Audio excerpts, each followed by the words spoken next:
আসসালামু আলাইকুম, সবাই আশা করি অনেক ভালো আছেন। আলহামদুলিল্লাহ আমরাও খুব ভালো আছি।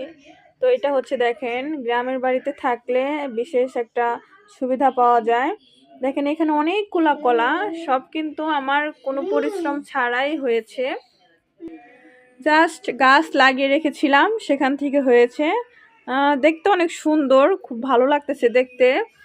সবগুলো এখনো পাকা শেষ হয়নি, আস্তে আস্তে করে পাকতেছে।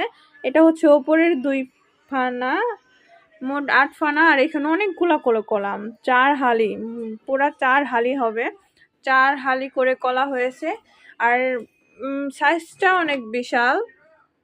সবগুলা কলাই অনেক সুন্দর, পাকলে আরো ভালো লাগবে। তো যাই হোক, শীতকাল তো আস্তে আস্তে পাকতেছে। তো বাসায়ও তেমন কেউ নাই যে পাকলে খাবে। আমি দোয়া করতেছি যেন আস্তে আস্তে পাকে, তখন যেন সবাই শুক্রবার হলে বাসায় আসবে আর তখন সবাই খেতে